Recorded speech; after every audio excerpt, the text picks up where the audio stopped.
Bismillahirrahmanirrahim.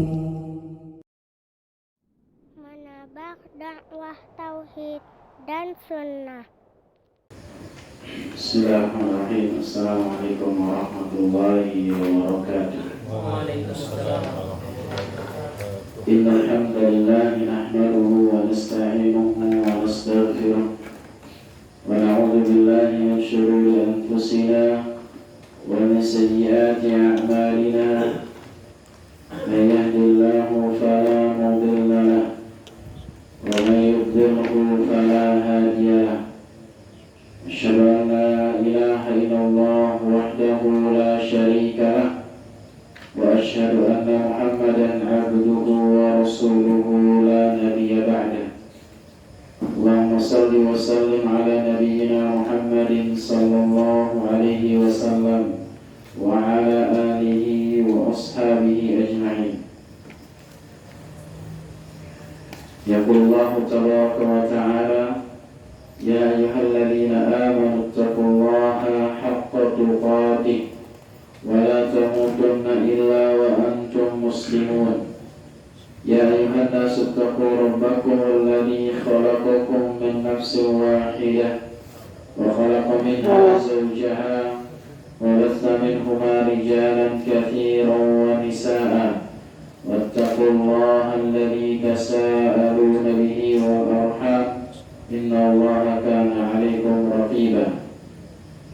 يا أيها الذين آمنوا اتقوا الله وقولوا قولا سديدا يصلح لكم أعمالكم ويغفر لكم ذنوبكم ومن يطع الله ورسوله فقد فاز فوزا عظيما. أما بعد فإن أصدق الحديث كتاب الله وخير الهدى هدى نبينا محمد صلى الله عليه وسلم وشر الأمور محدثاتها فإن كل محدثة بدعة وكل بدعة ضلالة وكل ضلالة في النار. أيها الإخوة معاشر المسلمين rahimakumullah. Kita lanjutkan kajian kita Al-usul salasah atau salasatul usul. Artinya sama saja, 3 landasan pokok. Seperti biasa, sebelum kita lanjutkan, kita merojaah sedikit pelajaran yang sudah kita ambil pada pertemuan yang lalu. Kita membahas pada pertemuan yang lalu, yakni perkara yang kedua dan ketiga dari 4 perkara yang wajib diketahui oleh seorang muslim. Perkara yang ketiga adalah al-amalu bihi. Apa yang dimaksud dengan al-amalu bihi atau mengamalkan ilmu tersebut? Siapa yang menjelaskan? Yang hadir pada pertemuan yang lalu.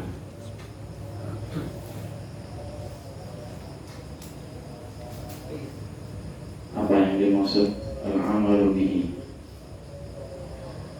Untuk menyatat, ya.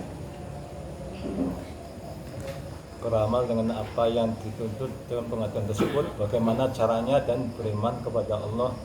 Bagaimana caranya itu pertanyaan saya itu. Bagaimana caranya? Caranya adalah beramal dengan dalil. Ini dulu. Bentar, ya. Benar ya, benar. Ya, terus bagaimana cara merealisasikannya? Beriman kepada Allah, Beriman kepada Allah, taat kepada Allah. mentaati Allah. Terus Ada 2 cara. mentaati Allah 2 cara. Menjalankan semua perintah Allah, Ya, menjalankan semua perintah Allah, dan menjauhi semua larangan Allah. menjauhi larangan-larangan Allah. Baik. Selanjutnya, kemarin sudah kita jelaskan juga ada ibadah-ibadah yang khusus dan ada ibadah-ibadah yang mutaaddi. Benar? Apa ibadah-ibadah yang khusus Bapak setelah ini? Ibadah khusus, sholat, puasa, ibadah ibadah haji, umroh. Iya. Terus ibadah yang mutaaddi? Ibadah mutaaddi, ibadah yang berkaitan dengan sesama manusia. Contohnya? Contoh bakti sosial, menjenguk orang sakit. Terus dan lain-lain. Baik, ahsan. Kemudian apa hakikat dari beramal dengan ilmu? Bapak tadi yang angkat tangan. Nah, apa hakikat dari mengamalkan ilmu? Apa hakikatnya? Sudah kita sebutkan kemarin. Beramal dengan dalil. Bukan. Hakikat dari beramal itu sendiri, apa hakikatnya?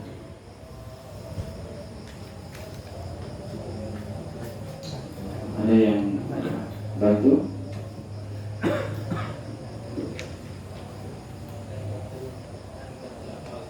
Al-amal, mana saya sebutkan al-amal fil haqiqah huwa apa? Ya. Untuk ya. Buah dari ilmu itu sendiri. Buah dari ilmu itu sendiri. Jadi beramal itu adalah buahnya. Kalau nggak berbuah suatu pohon berarti ya mungkin nggak terlalu besar manfaatnya. Bisa ditebang, dijadiin kusen aja, ya kan?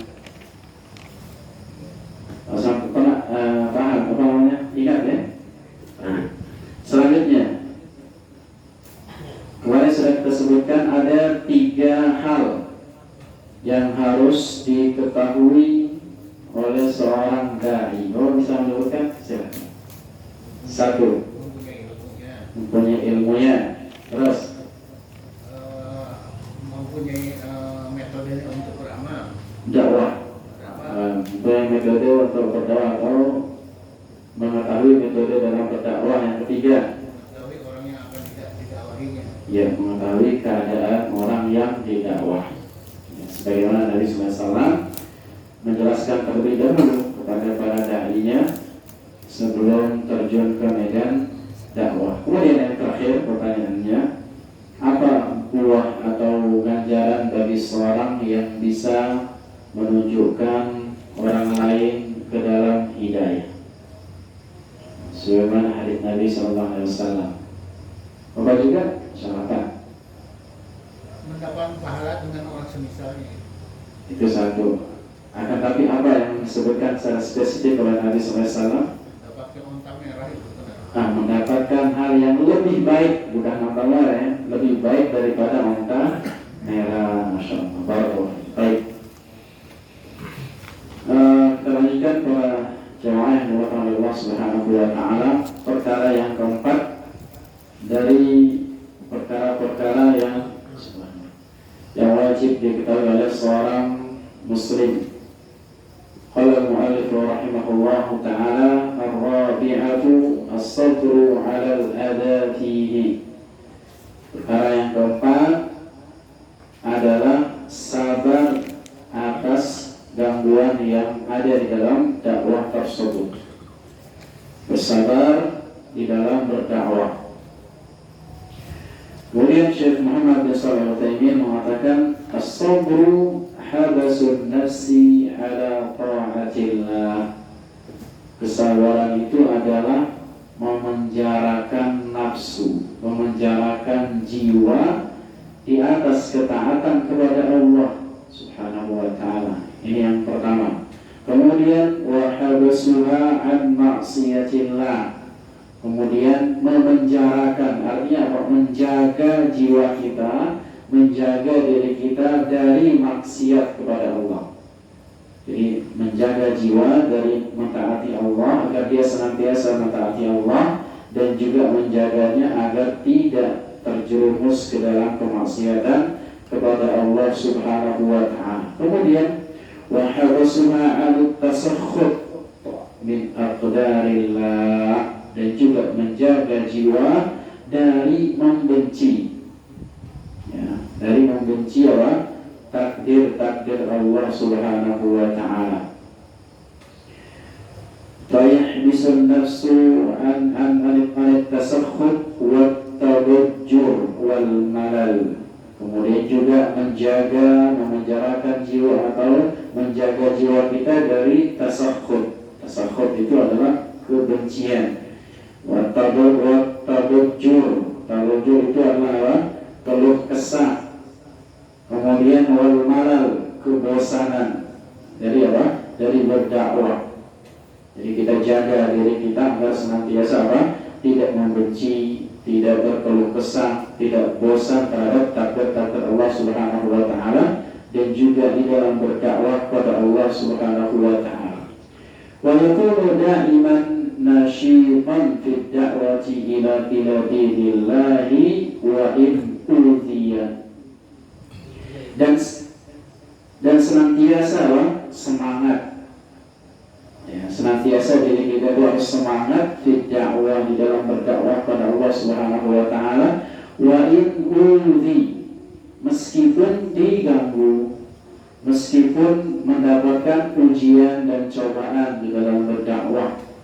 Baik itu cobaan dengan apa? Ujian dengan lisan, mungkin kata-kata yang tidak pantas didengar dan diucapkan, atau ada sebagian yang diganggu dengan apa?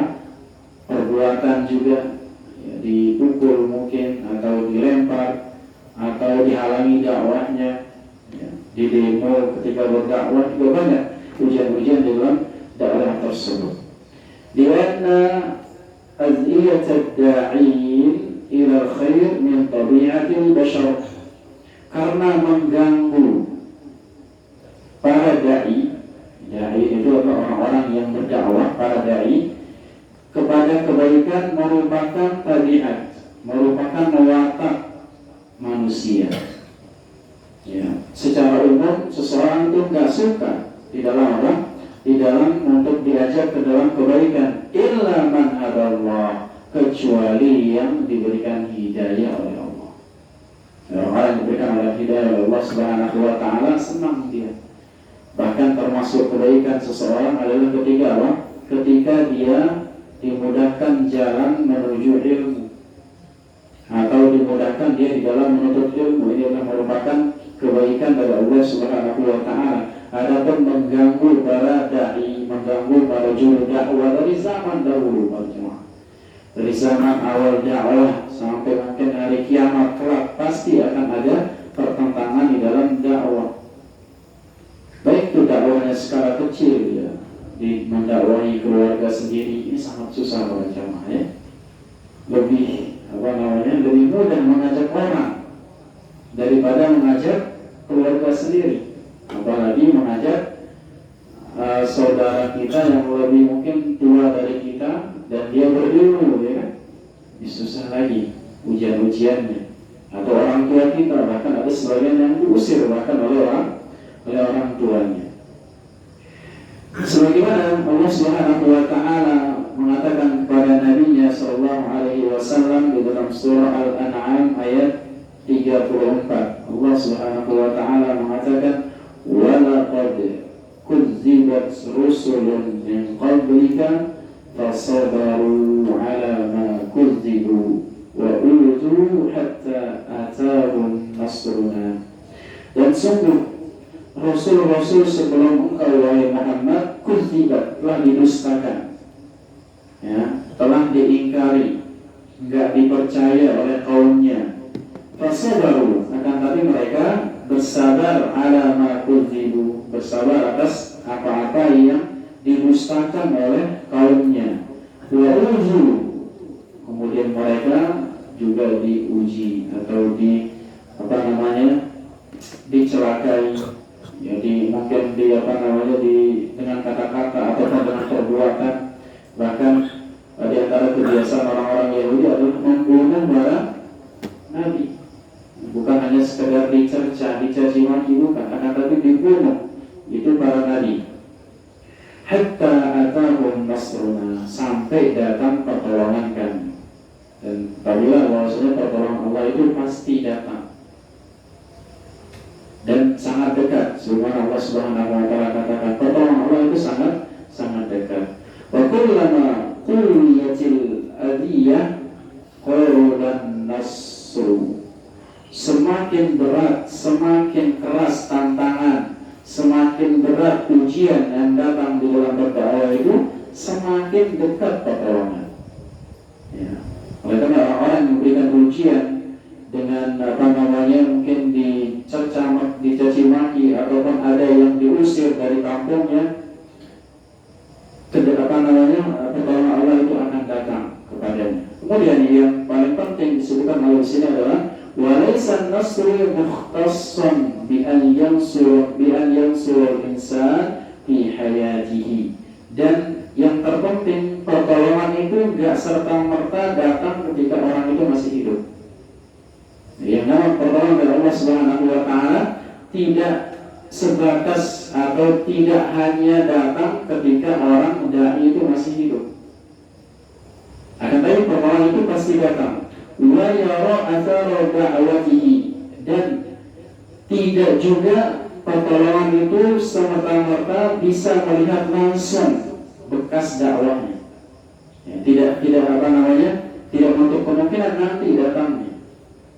Setelah telah dai itu mati atau meninggal dunia atau setelah diusir bahkan. Kita lihat orang-orang yang seperti kisahnya Ashabul Kahfi misalkan, dikejar oleh pemerintah pada zamannya karena berdakwah, kemudian bersembunyi di dalam gua berapa tahun? Berapa hari? 309 tahun. Lama enggak 309 tahun? Lebih lama Indonesia dijajah ya. Indonesia dijajah berapa tahun? 350 itu Jepang aja kan? Jepang apa Belanda ya? Sebelumnya masih dijajah juga kan? Qad tahaqqaqa, kita lanjutannya. Ya asar da'watihi qad tahaqqaq. Tidak serta-merta melihat langsung terrealisasi dari dakwahnya tersebut ketika mereka mengajak orang untuk kepada tauhid atau terhadap sunnah. Bal nasru, akan tetapi terkadang pertolongan itu yakunu walau ba'da mautihi, terkadang datang setelah dai itu meninggal dunia. Dan terkadang sebagian juru dakwah itu populer setelah meninggal dunia. Di antaranya yang masih populer sebagai zaman sekarang itu misalkan seperti guru kita Ustadz Armen Alim Naro, ingat ya? Itu ketika masih hidup nggak terlalu terkenal kan? Setelah meninggal baru audio-audionya, video-videonya di-share di mana-mana. Mungkin itu bisa Allah Subhanahu wa taala menjaga biar hatinya tetap ikhlas pada jemaah. Terkadang demikian. Ya, dijaga oleh Allah Subhanahu wa taala populernya nanti setelah meninggal dunia atau setelah diusir, seperti Nabi sallallahu alaihi wasallam. Kapan tersebarnya dakwah Nabi sallallahu alaihi wasallam? Setelah diusir dari Makkah. Ketika di Makkah sabar, diuji, bahkan diboikot, bahkan segala macam orang-orang kafir Quraisy itu mengganggu Nabi dan para sahabat kaum Muhajirin. Kemudian di ayat bagaimana cara seseorang itu mendapatkan pertolongan Allah ketika sudah meninggal dunia, bi ayat ja'alallahu fi qalbil khalqi qabulan lima da'a ilaihi, dengan menjadikan hati-hati seorang hamba, seorang makhluk menerima dakwahnya. Itu setelah meninggal dunia. Ya, bahkan ketika diuji misalkan sampai ujian itu sangat keras pada dai itu, kadang itu cara Allah membuka hati orang-orang yang didakwahkan. Bahkan kalau kita ingat kisah-kisahnya para nabi, kemudian para sahabat, kemudian para ulama yang mereka diuji kesabaran dakwahnya, banyak yang mengikuti dakwah mereka ketika mereka melihat ujian terhadap dai tersebut. Betapa sabarnya di dalam berdakwah kepada Allah Subhanahu wa taala. Wa akhdhan bihi, kemudian mengambil ajaran tersebut, wa tamassukan bihi, kemudian berpegang teguh terhadap ajaran yang didakwahkan tersebut. Fa inna hadza yu'tabaru nasran li hadhihi ad-da'iyati wa in kana mayitan.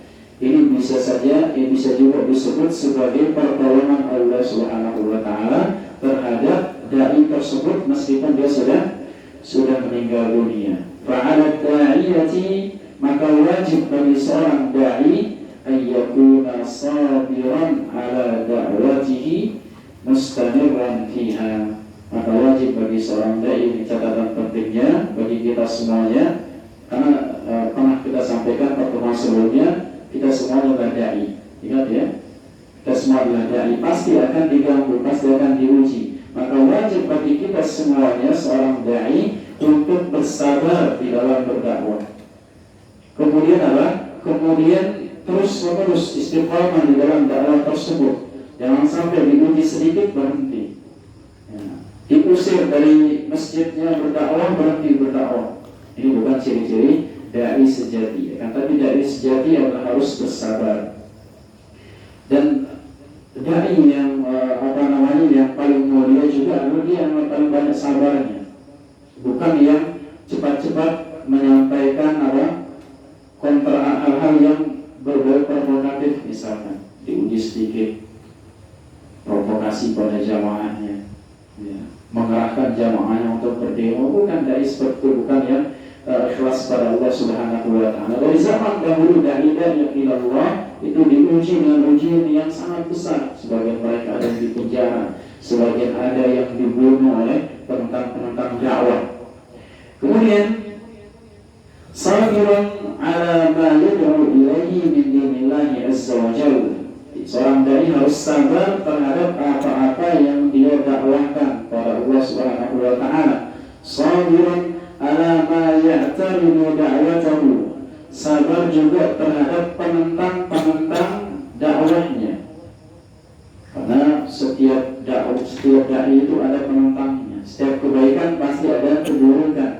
Setiap penyeru terhadap kebaikan, di sana ada lawannya, penyeru kepada keburukan. Maka harus bersabar. Sabiran ala ma ya'taridu huwa minal adha, dan juga bersabar terhadap gangguan-gangguan yang menimpa dari tersebut.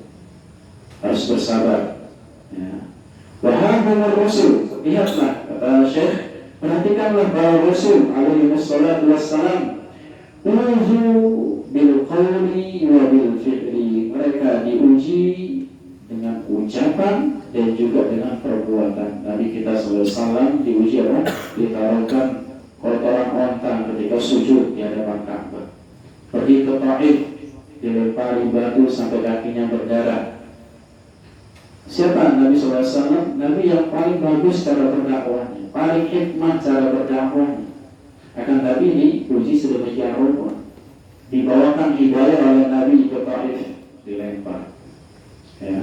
Dibawakan hidayah kepada penduduk Makkah, diusir oleh penduduk Makkah. Hal ini berdasarkan firman Allah Subhanahu wa Ta'ala disebutkan di dalam surah Al-Zariyat ayat 52. Allah Subhanahu wa Ta'ala mengatakan, kadzalika ma atal ladzina min qablihim min rasulin illa qalu sahirun aw majnun.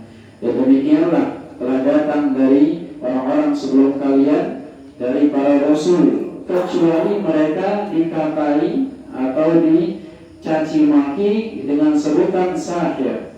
Sahir itu apa? Bukan sihir. Aw majnun, atau gila. Zaman sekarang banyak nggak yang demikian banyak? Dasar dai ini pengikut hawa nafsu atau wahabi, yang sering disebutkan demikian. Ini adalah hal yang biasa. Lalu para nabi disebut cuma sihir, disebut gila. Mungkin dai di zaman sekarang tidak ada yang disebut sebagai gila, paling disebut ajaran setan aja.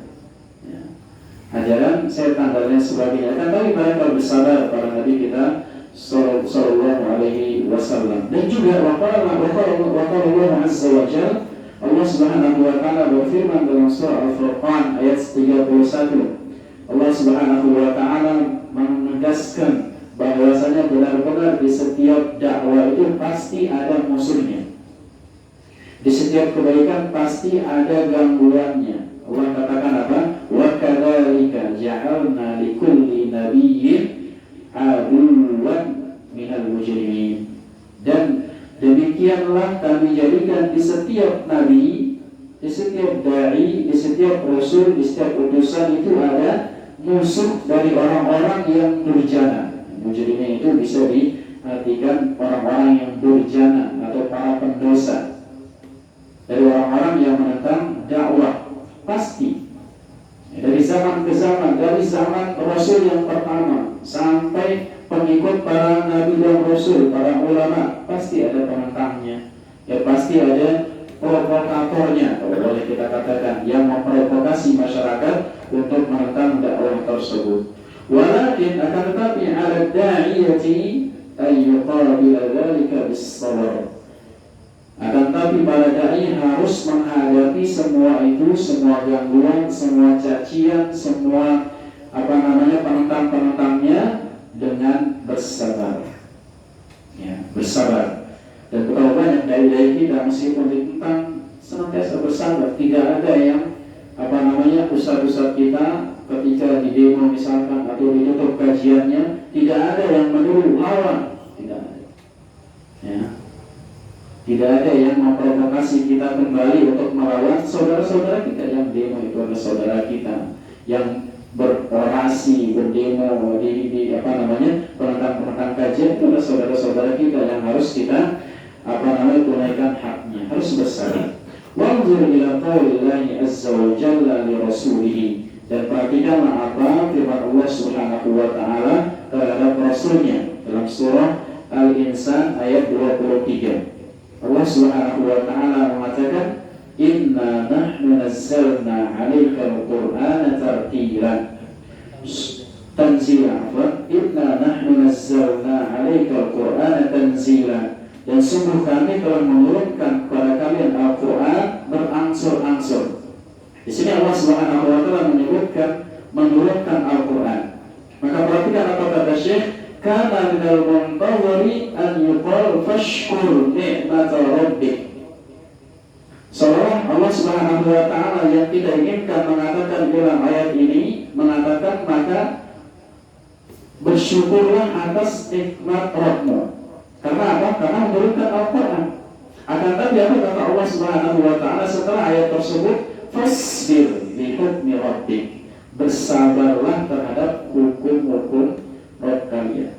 Apa tujuannya? Sini disebutkan oleh Syekh, wa fi hadza isyaratun ila anna kulla man qama bi hadzal Qur'an fa budda an yanalahu ma yanaluhu mimma yahtaju ila sabar.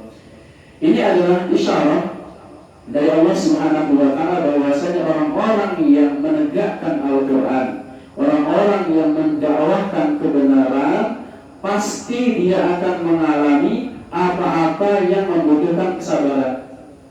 Ya, orang-orang yang mendakwahkan kepada kebenaran, kepada Al-Qur'an dan kepada hadits Nabi sallallahu alaihi wasallam, pasti dia akan mengalami hal-hal yang membutuhkan kesabaran.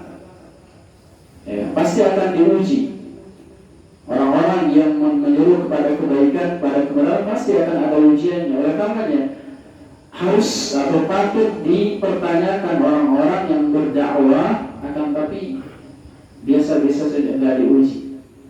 Atau patut patut dipertanyakan ada apa dengan dakwahnya. Jadi jangan heran kalau ketika ada para dai yang berdakwah kemudian dia ada yang diusir dan lain sebagainya, jangan heran. Itu sudah kodratnya seperti itu. Ya pasti akan diuji, dan diuji juga kesabaran dari tersebut di dalam berdakwah. Wanzur ila halin Nabi sallallahu alaihi wasallam. Lihatlah bagaimana keadaan Nabi sallallahu alaihi wasallam hina darabahu qaumuhu.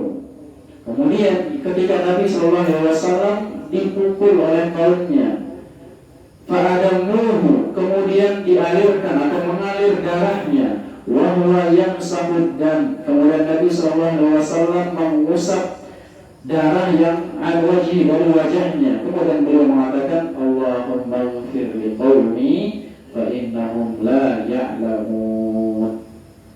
Nabi sallallahu alaihi wasallam bersabar dengan mengusap darah yang bercucuran di mukanya atau di wajahnya dengan mengatakan, ya Allah, ampunilah kaumku, sesungguhnya dia tidak mengetahui, sesungguhnya dia orang bodoh ya Allah, dia bukan apa? Dia bukan orang berilmu. Bersabar Nabi kita sallallahu alaihi wasallam, tidak serta-merta melawan, diam saja, bersabar, mengharap apa? Mengharap ganjaran dari Allah Subhanahu wa taala. Fa'ala da'iyati, maka wajib bagi seorang dai ayyakuna sabiran muhtasiban. Maka wajib bagi seorang dai untuk memiliki sifat sabar, kemudian muhtasiban, mengharapkan pahala dari Allah Subhanahu wa ta'ala ketika diuji dakwahnya dengan gangguan, berbagai macam gangguan yang dia hadapi. Kemudian Syekh mengatakan wasabru thalathatu aqsamin. Sabar itu memiliki 3 macam. Sabar memiliki 3 macam. Yang pertama, sabrun ala ta'atillah. Sabar di atas ketaatan kepada Allah Subhanahu wa ta'ala. Pagi-pagi bersabar, ambil air wudu.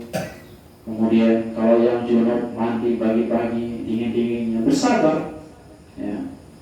Kemudian ingin bersedekah juga harus memiliki kesabaran. Kalau nggak sabar, ditahan hartanya.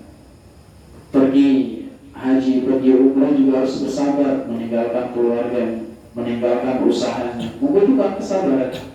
Ya, pergi berjihad, kalau ada syariat jihad, meninggalkan harta, meninggalkan anak-anak, bahkan bisa jadi dia akan mati di medan perang tersebut. Ini juga membutuhkan kesabaran. Wasabrun an maharimillah, dan juga bersabar dari hal-hal yang diharamkan oleh Allah Subhanahu wa ta'ala, menahan diri kita untuk tidak melakukan kemaksiatan, untuk tidak melanggar larangan-larangan Allah Subhanahu wa ta'ala. Dicaci maki, misalkan jenggotnya, bersabar agar tidak dicukur jenggot. Dicaci maki celananya kenapa seperti itu banjiran, misalkan, bersabar, ya, bersabar tidak disambung misalkan, atau diturunkan sedikit, boleh saja, ya.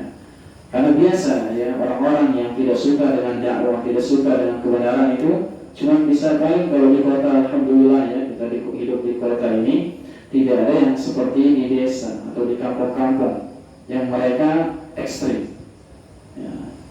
Yang dibilang kita yang ekstrim, pada dasarnya mereka yang ekstrim. Tidak ada ceritanya orang-orang salafi atau orang-orang ngaji sunnah ini menghancurkan rumah orang, nggak ada. Atau menyeret orang yang nggak sepaham dengan dia, itu nggak ada ceritanya para jemaah. Dibilang kita haus darah, nggak ada ceritanya. Bahkan mencolok aja nggak pernah, ya kan? Nggak mencolok anak orang atau mencolok orang lain, tidak ada. Atau sudah ekstrim, bahkan bakar rokok aja kita nggak berani, bilang kan? Ya, bakar rokok saja nggak berani. Bakar petasan. Karena tapi sekarang sebagian anak-anak salafi ini banyak yang dibiarkan membakar petasan tahun baru atau pada hari raya ini, harus kita hindari. Kita nggak berani bakar petasan. Bagaimana mau ngebom misalkan, ya, dan seterusnya dan seterusnya. Atau kita dianggap sebagai orang yang suka mengkafirkan orang. Tidak ada. Orang-orang salafi suka mengkafirkan orang, bahkan kita yang dikafirkan. Ya. Pokoknya yang nggak bermazhab seperti kita kafir. Banyak nggak demikian? Banyak para jemaah yang dimuliakan oleh Allah Subhanahu wa ta'ala. Maka kita harus bersabar dari hal-hal yang bisa melanggar larangan-larangan, hal-hal yang dilarang oleh Allah Subhanahu wa ta'ala. Kemudian yang ketiga, sabrun ala aqdarillahi allati yajriha illa mimma la kasabal ibadi fihi. Bersabar atas takdir-takdir Allah Subhanahu wa ta'ala yang terjadi tanpa diusahakan atau tidak, tanpa kesanggupan dari seorang hamba. Terjadi begitu saja dari Allah Subhanahu wa ta'ala, tanpa usaha dari kita semuanya, dari takdir-takdir Allah Subhanahu wa ta'ala. Wa imma, dan juga terkadang takdir itu mimma yajrihillahu ala ayyi ba'dil ibad, bisa jadi datang dari perbuatan sebagian hamba, minal idai wal i'tida, dari gangguan-gangguan dan dari dari pelanggaran-pelanggaran dan yang dilakukan oleh saudara-saudara kita dipukul misalkan, atau ada yang di sebagian kampung itu disweeping para jamaah, nggak mau tahlilan, disweeping, diusir. Itu kejadian para jamaah ini yang lagi hangat ini di kampung saya itu seperti itu. Ada perkumpulan disweeping, pokoknya dia disampaikan bahwasanya pokoknya sampaikan yang nggak mau mengerjakan ini kita sweeping, kita usir dan lain sebagainya. Inilah para jemaah yang harus kita bersabar. Ya, tidak ada kata lain kecuali bersabar. Oleh karena saudara-saudara kita yang di kampung saya ini, saya nggak sebutkan namanya, semoga Allah Subhanahu wa Ta'ala membantu atau memberikan kesabaran kepada saudara-saudara kita di sana. Kita di sini alhamdulillah ya, bebas melakukan apa saja, alhamdulillah bebas berdakwah, menghadiri kajian juga bebas. Akan tapi kita harus bersabar. Lihatlah contoh atau teladan sebagai penutup ya, yang dialami oleh imam kita yang disebut Imam Ahlus Sunnah wal Jamaah. Siapa itu? Siapa Imam Ahlus Sunnah wal Jamaah? Jadi ada yang disebut Imam Darul Hijrah. Siapa Imam Darul Hijrah? Imam Malik. Siapa Imam Nasirus Sunnah? Imam Syafi'i. Siapa Imam Ahlus Sunnah wal Jamaah? Imam Ahmad bin Hanbal rahimahullahu ta'ala. Bagaimana ujian yang diterpa oleh Imam Ahmad bin Hanbal, akan tapi dia tetap tegar di atas ujiannya. Lihat dari zaman khalifah yang bernama Al-Ma'mun para jemaah. Jadi dalam dinasti Abbasiyah itu ada, setelah Harun al-Rasyid meninggal dunia digantikan oleh anaknya Al-Amin, kemudian digantikan oleh Al-Ma'mun. Barulah ketika zaman Al-Ma'mun ini orang-orang Mu'tazilah datang dan sangat dekat dengan Khalifah Al-Ma'mun, termasuk menterinya, perdana menterinya adalah dari Mu'tazilah yang bernama Ibnu Abi Du'ad. Dia memprovokasi Al-Ma'mun yang memang gak suka sama orang-orang Ahlus Sunnah wal Jamaah. Al-Ma'mun ini diprovokasi, akhirnya ditangkaplah Imam Ahmad bin Hanbal rahimahullahu ta'ala karena gak mau mengatakan Al-Quran itu makhluk. Sepele itu, gak mau mengatakan Al-Quran itu makhluk, ditangkap kemudian dipenjarakan. Belum sampai ke istana Al-Ma'mun, akhirnya Al-Ma'mun kita katakan mati atau meninggal dunia sudah. Rahimahullah, dia mati dalam keadaan Islam. Akhirnya dia meninggal dunia, kembali lagi, dibawa balik lagi, tetap di penjara, akan tapi sampai pergantian khalifah. Setelah Al-Ma'mun mati diganti oleh Al-Mu'tasim, sampai ganti khalifah pada jam masih di penjara. Kemudian oleh Al-Mu'tasim masih dikompori oleh orang-orang Mu'tazilah. Akhirnya karena Al-Ma'mun, sebenarnya Al-Ma'mun ini adalah orang yang baik. Dia sangat suka pada kebenaran, dia rajin berjihad Al-Ma'mun. Akan tapi karena nggak bisa mengambil keputusan, akhirnya diputuskanlah, yaudah kalau begitu Imam Ahmad bin Hanbal dicambuk 100 kali. Sudah tua Imam Ahmad bin Hanbal, kemudian di bawah terik matahari yang sangat panas dicambuk. Kalau seandainya pada waktu itu Imam Ahmad bin Hanbal mengatakan serbu aja para jamaah kalau zaman kita, atau demo, maka akan hancur itu istananya khalifah pada saat itu. Karena pengikut Imam Ahmad itu sangat banyak para jamaah. Orang Mu'tazilah sedikit, sangat sedikit, tapi dia menguasai khalifah. Itu aja bedanya. Ya. Kemudian dicambuk oleh Imam Ahmad bin Hanbal, akan tapi dia senantiasa bersabar cambuk. Tidak ada kata-katanya menyumpahi penguasa pada saat itu. Dia hanya bersabar, dia hanya mengatakan, wahai khalifah, sebutkan kepadaku satu ayat Al-Quran atau satu hadis Nabi yang mengatakan Al-Quran itu makhluk, aku akan mengucapkannya. Akan tapi tidak mampu didatangkan oleh orang-orang yang berada di sekitaran khalifah. Bahkan pada zaman yang sama, Imam Ahmad bin Hanbal ada yang bernama Al-Auza'i. Kenal Al-Auza'i para jamaah? Mungkin kalau bapak-bapak sudah belajar hadis, nanti disebutkan ada namanya Al-Imam Al-Auza'i. Al-Imam Al-Auza'i ini setelah wafatnya Al-Mu'tasim tadi digantikan oleh anaknya Al-Mu'tasim yang bernama Wathiq. Wathiq ini sangat benci juga kepada Ahlus-Sunnah wal Jamaah, lebih benci daripada Al-Ma'mun. Siapa Al-Ma'mun ini? Berarti pamannya ya. Jadi Al-Wathiq ibn Mu'tasim bin Harun al-Rasyid. Kalau Al-Ma'mun bin Harun al-Rasyid berarti pamannya ya. Di zaman Al-Mu'tasim ini Al-Auza'i ditangkap, kemudian dipenggal kepalanya para jamaah. Kalau baca ceritanya Al-Auza'i sangat menyedihkan. Sampai dipenggal penggal kepalanya gara-gara nggak mau mengatakan Al-Quran itu makhluk. Kalau zaman sekarang sangat mudah seorang mengucapkan kata-kata kekufuran, bahkan belum ada ujiannya sebagaimana ujian-ujian para ulama rahimahumullahu ta'ala. Oleh karena para jamaah, itu ya dalam kajian kita pada kesempatan kali ini adalah hendaknya kita bersabar di dalam mengajak orang kepada kebaikan, di dalam berdakwah, di dalam menyebarkan dakwah tauhid dan dakwah sunnah, ajaran-ajaran yang sesuai dengan apa yang diajarkan oleh Nabi kita Nabi Muhammad sallallahu alaihi wasallam. Ini yang dapat kita sampaikan pada kesempatan yang mulia ini.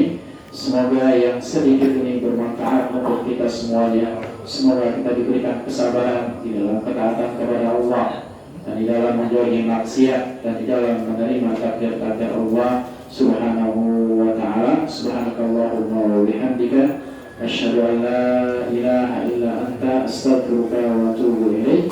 Wa akhiru da'wana alhamdulillahi rabbil alamin. Assalamualaikum warahmatullahi wabarakatuh.